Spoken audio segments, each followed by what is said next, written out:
to week 4 of DevCamp, where we will continue to explore the wonderful world of JavaScript. This is video 4.5, where we will learn about variables, a concept programmers use every day in their jobs. At this point in the JavaScript portion of DevCamp, we've learned about the basics of JavaScript and how we can use it to change the color of our site through button clicks. In this section, we are going to take customization a step further.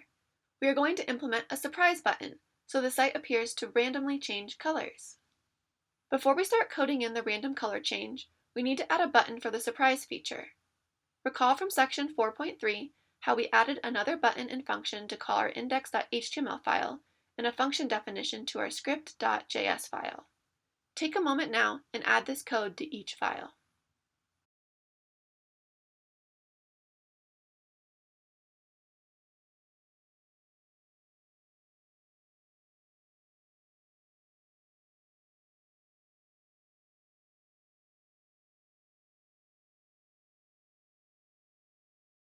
When you are done, preview your site to make sure the button shows up properly.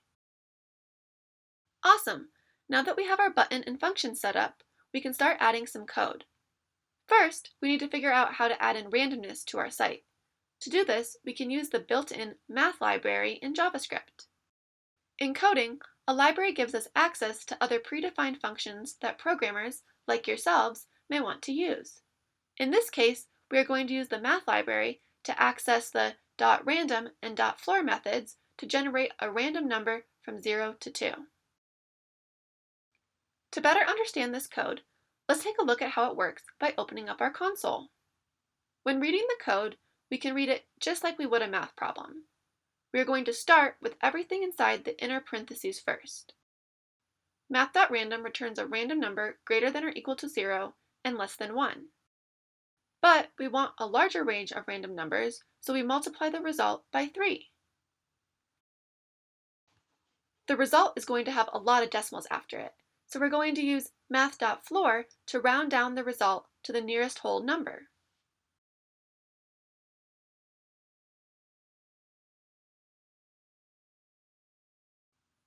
I know that was a lot of information at once. Don't worry though, as you get more familiar with coding, libraries will start to make more sense.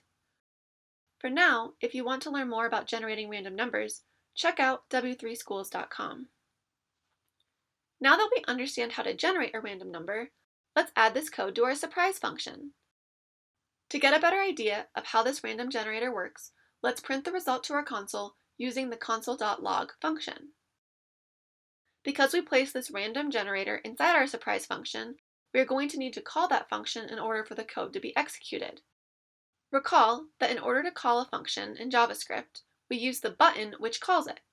So go ahead and click on the surprise button several times. Now open your console. What do you notice? You should see several different numbers printed to your screen. It's okay if the order and repetition of the numbers aren't the same. Remember, we are randomly generating the numbers 0, 1, and 2. If you aren't seeing any numbers, then take a moment to look back over your code. Make sure your code looks exactly the same as mine. As a quick tip, when you make changes to your code in Glitch, you will need to exit out of the console, then click on the surprise button a couple times, and then reopen the console to see if the changes worked. I know it's tedious, but it's just how we have to use Glitch. Once your random generator outputs numbers, you can move on to the next part of this lesson. Sweet! Now that we can generate a random number, we're going to want to save it somewhere. How do we do this? Well, a variable is something we use whenever we want to remember something. Think of it like a bucket we can use to hold things.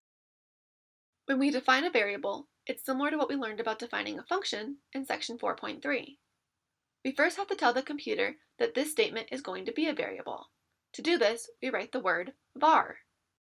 Then we give our variable a name. You can name your variable whatever you want, but it's a good idea to make your variable name related to what you're storing it in. I'm going to name mine num, short for number, to help me remember that I'm storing a random number in this variable. With your new understanding of how to define variables, let's test this out ourselves. If you haven't already, make sure you've exited out of the console and deleted your previous console.log. Then, go ahead and add this code to define your variable. Now we will add a new console.log with your variable name inside it. Don't forget to add semicolons at the end of each statement. Click on the surprise button several times. Open your console. What do you notice? Right, it's the same as before because the variable stores the exact same information that we had before. Pretty cool, huh? Great job! Now that we've learned about variables, head on over to video 4.6 to learn how to further use variables with conditionals.